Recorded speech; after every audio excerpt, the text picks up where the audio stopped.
Let's now listen to Swami Kriyanandaji on the topic for today, purity of heart. This is just about 5 minutes long. Om Namo Narayana, Om Namo Narayana, Om Namo Narayana, Om Namo Narayana, Om Namo Narayana, Om Namo Narayana, Om Namo Narayana, Om Namo Narayana, Om Namo Narayana, Om Namo Narayana, Om Namo Narayana, Om Namo Narayana, Om Namo Narayana, Om Namo Narayana, Om Namo Narayana, Om Namo Narayana. I bow to Lord Narayana. I bow to him in each of you, because you are all manifestations of that same one God. And you know, being a disciple of a great guru did not limit me, it expanded my love. It isn't that I thought I only know God in this form. He helped me to see it in every blade of grass and to bow to that God in everyone. And he was that way. He set that example. Now, one of the frustrating things about giving this program is that it happens again and again. I don't prepare my programs.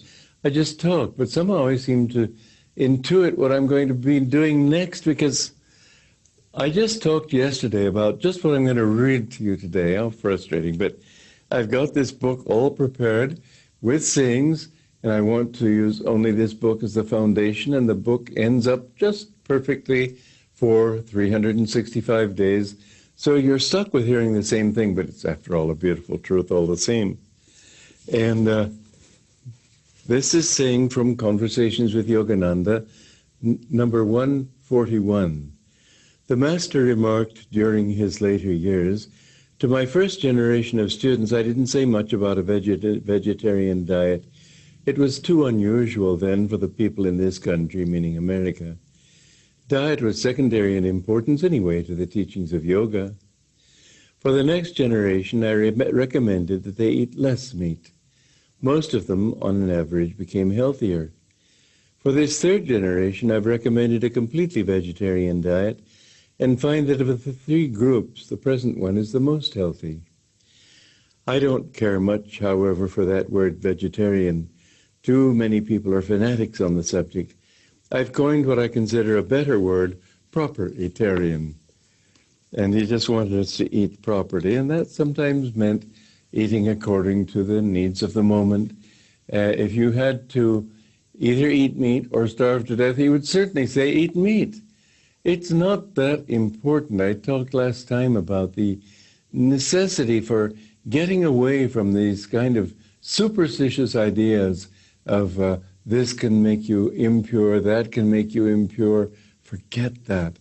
The most important thing, yes, you follow your customs. I'm not trying to take you away from them, but remember, the most important thing is to have a pure heart. What is a pure heart? Well, I said love God. It also means a heart. What is impure? If I get my hands full of earth, they're dirty. But the earth grows vegetables, the earth grows fruit trees. There's nothing wrong with earth. It's not dirty or impure where it belongs as soil. Dirt doesn't belong, or earth doesn't belong on my hands, therefore we call it impure, we call it dirt. So impurity means that which does not belong in your heart. What does not belong in your heart is desires for that which will take you away from who you are instead of toward it. So the more impure desires are called tamasic desires. There is tamasic food, like stale food, excessively spicy food, food that is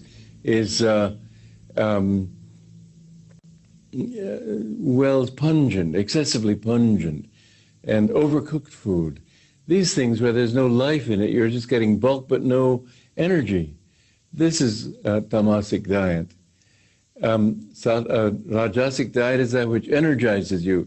And there are certain foods like garlic and onions and so on, which make you more energized. I think that in this very Rajasic age, if you have to deal with businessmen and everything, then there's nothing wrong with with a diet of garlic and onion, because that helps to. You have to be somewhat Rajasic to deal with a Rajasic world. If you're able to live in the forests or in a distant ashram in the desert or whatever, and if you can really be completely sattvic in your attitudes and diet, then that's good. But you can't do that in the cities. So you have to make that compromise. Just don't make too much of a compromise. Then sattvic diet, of course, is fresh food, fruits, things that grow up above the ground primarily. All of these things are good for you, but in the long run, even they don't matter. Purity is not just diet. Purity is those things which take you toward God, which is not just food. I have known many demonic people, or perhaps that's not the right word, but not spiritual people, who are very careful about their diet, but they aren't careful about their hearts. What really makes impurity is unkindness, meanness.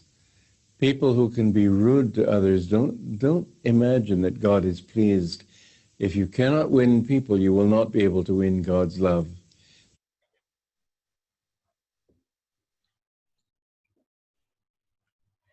Good morning again.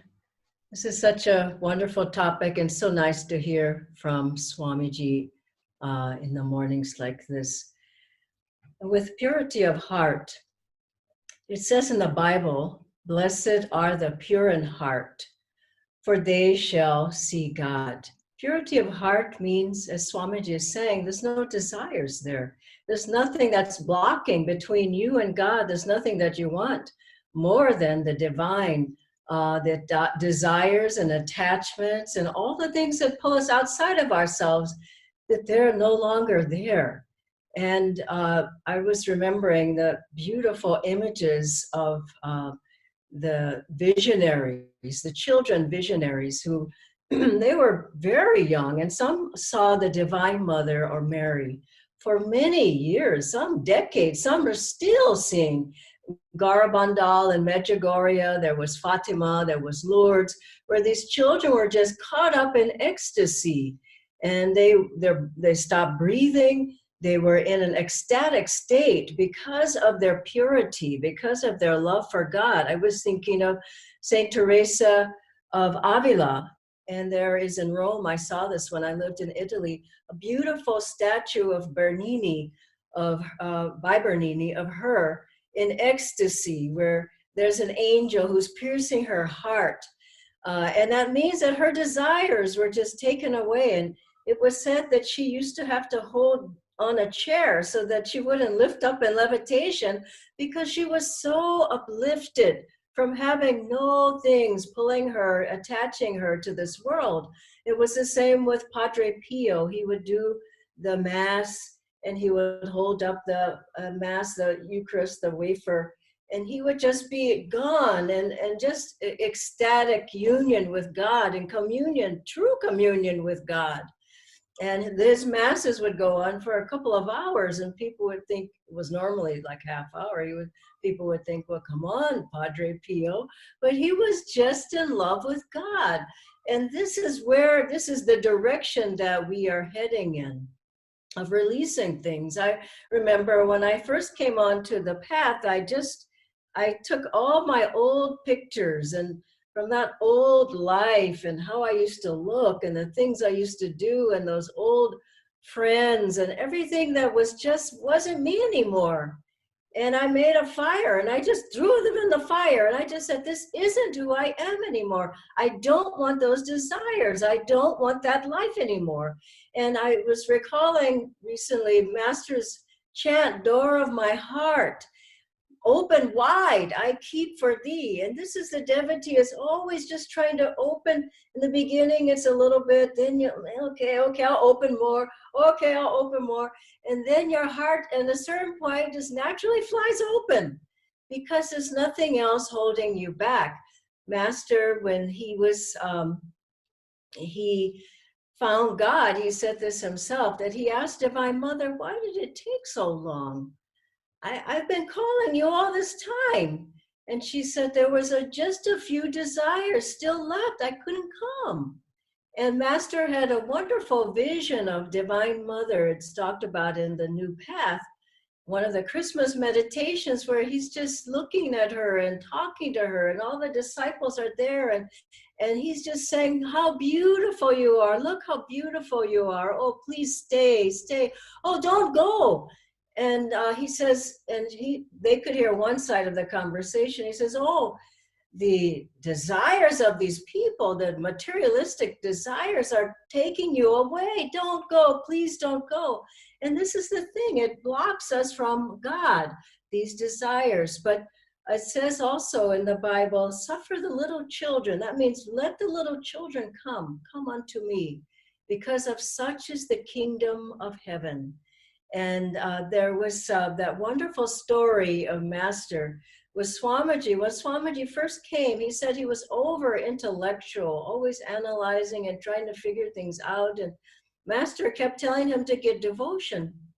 So you know the story likely, that Master brought, one day he had Swamiji with him, and he had one of the nuns bring something he had gotten in town, and she brought it in a brown paper bag. And so then he looks at Swamiji, and he looks at the others in the room, and then he pulls out this little toy pistol, and it shoots sparks up in the air, and they all look in the air, and Swamiji, who was overly intellectual, was thinking, well, what's going on?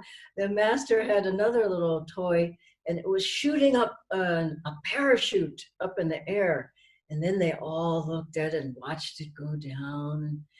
And Swamiji thought, oh my God, what's going on? And Master looked at him so deeply, and he said, how do you like it, Walter? How do you like them?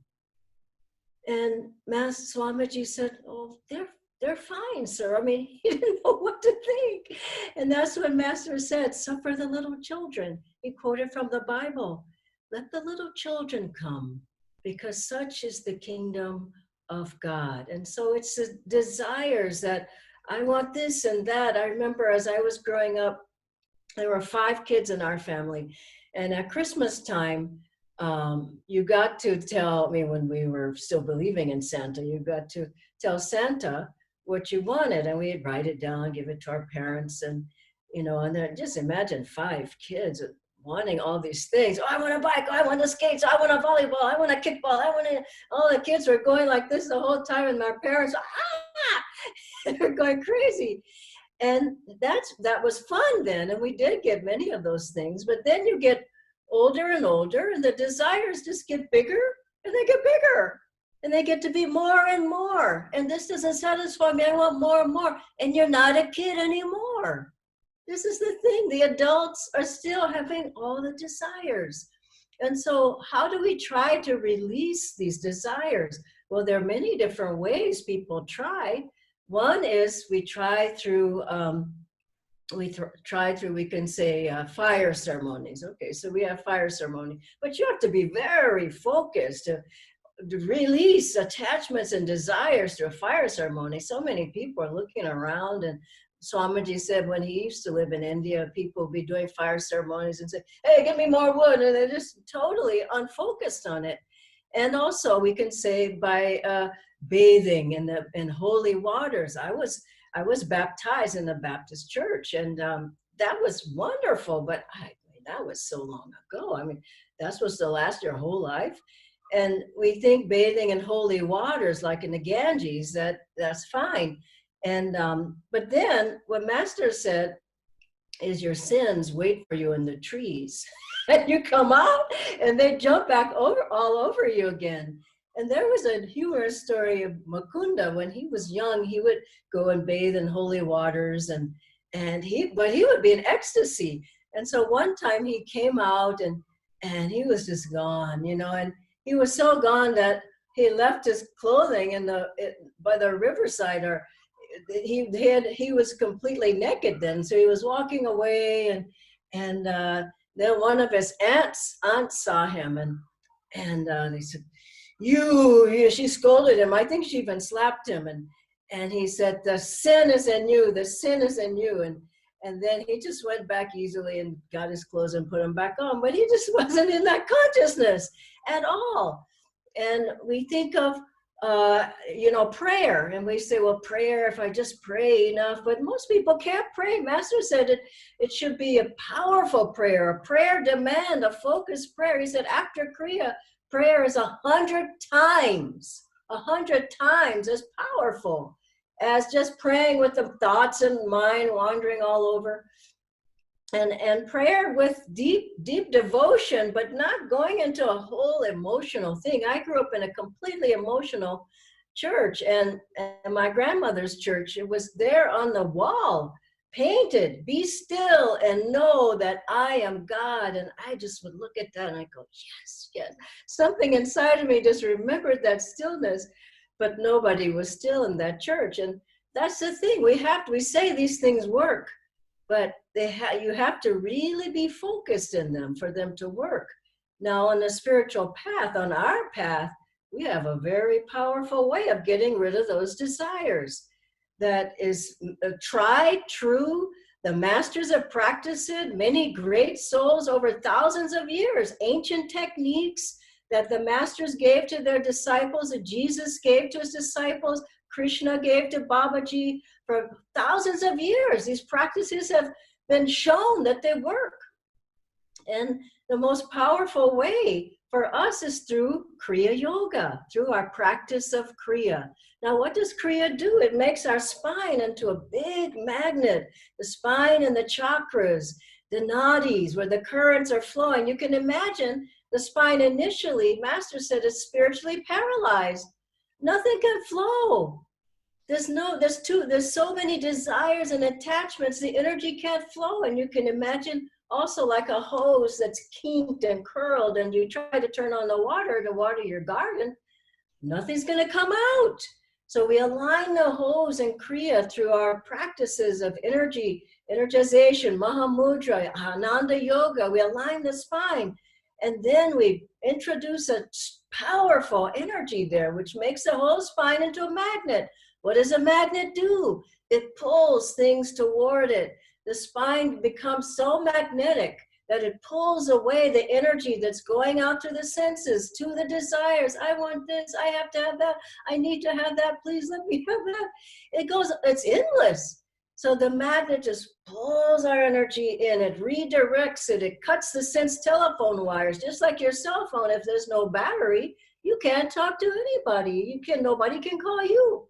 And so we make that spine very magnetic. The energy comes in, and then naturally, I love yoga that way. Naturally, we don't get pulled out. It's less, then not at all. Less, and then not at all. And this was proven over and over. Master said, I can take 5 of the worst type of boys, give them to me, and I'll have them practice Kriya in the way I tell them. And in 4 or 5 years, I'll make saints out of them. And you know the story of the bronze buckaroo. It was, I can't remember his name at the moment, but I'll get it in a moment. But he was, Herb Jeffries was his name. And he was very debonair, very nice looking. He was a singer. And he came to Master, and he said, he was a Hollywood star as well. He came to Master and he said, now I go to these different churches and they all tell me what I cannot do. He said, can you tell me what I can do? Everybody says, don't do this, don't do that. And Master said, okay, well, you like smoking, don't you? And he said, oh, yes. He says, well, you can continue. And he says, well, you like drinking, don't you? He says, yeah, I like. He says, you can continue. And he says, well, you like socializing, don't you? You know, that kind of a life. And Herb Jeffrey says, oh, yes, I like socializing. He says, well, you can continue. And he thinks, oh, this is wonderful. I can continue everything. The Master said, but I'll tell you one thing. If you do what I tell you, I bet you won't want to do those things. Isn't that a wonderful thing? And I met him at when he was older, near in the Swamiji's life. He came to see Swamiji. And all I can say was he was very soft and very, very inward. And we all know the story of the alcoholic with the bottle and the mala, and he kept drinking, and Master didn't care. He said, just keep practicing Kriya. Just keep practicing Kriya. That desire will go away. And it did. The guy put the bottle down and said, why do I need this? And I've talked to many people who said, I stopped smoking. I stopped drinking. I stopped many things I didn't want to do. I stopped being angry. I stopped getting upset. I stopped being in moods because of Kriya, because I detached myself from the senses. And so this is our way. Just feel the magnet of the spine. Keep your spine magnetic. Keep doing more Kriya. Keep doing more Mahamudra, energization, Ananda Yoga. Pull your energy in. Like Krishna driving Arjuna's chariot. And those 5 horses represent the 5 senses. He kept pulling, pulling, pulling, pulling in. And then, of course, it also comes from devotion. And with that devotion, as that man who came to Master and wanted an interview, and he asked the first question. Now, I love that story. And I'll tell you in a minute, and I saw a man who came to Swami Kriyanandaji, just like that man. I was sitting right there. You just reminded me, just like that man. And he says, he asked his first question, some big, overly intellectual question. Master's answer was, love God. And then the man asked another question. Master said, love God. And then he asked another, he says, love God. And Master left the room. And the guy wouldn't understand anything because his heart wasn't open to God. There were too many desires, too much covering, too much shrouding him. And if we think of it in that way, with devotion, like that fellow Horace, who was it was just a beautiful story of his life, honestly. He was just so devoted to Master. Master said he's almost fully liberated. And people said, I mean, he could barely talk, he could barely walk. And people said, but, he seems kind of, like, how could he be free? And Master said, divine, it's his devotion. Divine Mother is very pleased with his devotion. And then they said, must be very simple devotion. And he said, that's what God loves.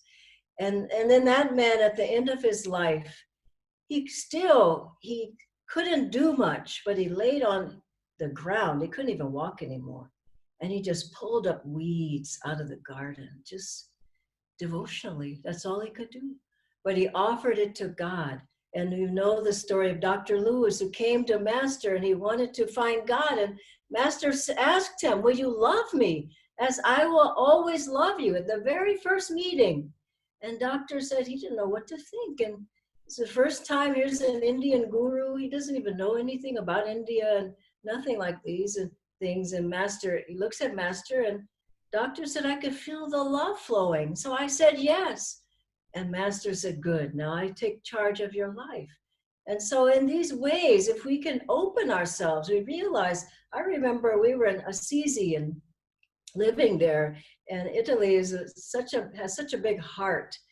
And we were there, and Swamiji said, I brought each one of you here so that you could open your heart. And I thought, my heart's open. He's not talking to me. Maybe everybody else needs to open their heart. My gosh, I realized afterwards how close my heart was. And we would chant all the time, and we hardly meditated. I mean, this was the early days when people were new and we needed to meditate only 20 minutes or whatever. And I said to Swamiji, I want to meditate. All we do is chant. He said, you need to chant, meaning you need to open yourself to God. And as we open ourselves in that way, we find that those blessings, they flow into us. I want to close with a very interesting story I was reading about from Devi Mukherjee's book, which is Shaped by Saints. And this is a story of Narayan Swami with Devi Mukherjee. And he was visiting him in the Himalayas. And it was night time. And Devi was saying, I think I'll retire now. So Narayan Swami says, that's fine, but After midnight, do not come outside. Just stay inside, no matter what. And he says, well, why? He said, there's a lot of tigers who visit, and don't come out. And he says, no, I want to see tigers. He says, just don't do it. So he stays in, and right just after midnight, there's 10, he looks out the window, and there's 10 or 12 tigers in the ashram grounds, on the ashram grounds, with their cubs. This is a lot of tigers. And there's they've come to visit the Swami. And there's Narayan Swami. He's sitting there petting them like cats. They're rolling at his feet. He's playing with them. And Devi Mukherjee's eyes are getting bigger and bigger. He just can't believe it. And so then afterwards he says, how come I can't go out there? I want to pet the tigers. And he says, no, don't come out no matter what. The next night, the same thing happens. And finally, after that, the Swami, Narayan Swami comes in, and Devi just pleads with him. He said, please let me come out with you. He says, no, because your love, no, because Devi says, no, I love tigers. So you can think of it. He says, your love is only 60%. You need 40% more to pet tigers. And he said, they will make a sandwich out of you if you don't have 100% love. He said, you need to learn how to increase your love. If you have love, you can do anything. And I was recalling once, Jyotishji and Deviji and I went to a tiger reserve, Kana Tiger Reserve. And whoa, that was fantastic. I tell you, we saw, well, first we didn't see anything, and many people go. One man had gone, I think, 12 years, never saw one tiger. We knew we were going to see some tigers. We didn't know if we'd ever get to go back. And I was remembering we were there, and Jyotishji said afterwards, he said, because we saw, the first day we saw, maybe we didn't see anything, and then we started praying to Divine Mother. And Jyotishji said, I was praying, Divine Mother, if you want us to see tigers, please show us the tigers. We go out with everybody. And I think it was the second day, we saw 5 tigers all together, right close to the vehicle. And then the next day we see 3 or 4 more. I mean, we just saw tigers. Now why? Our heart was open to God. Our heart was, we wanted to see Divine Mother in nature, and our heart was open. And we saw more tigers than most people will see when they go to those kind of places in many, many years. Keep your heart open. Keep your Kriya strong. Pull back from the desires, from the wonderful tools that we have, and we will all find that we too will just rise up one day in ecstasy because we're so in love with God. God bless you.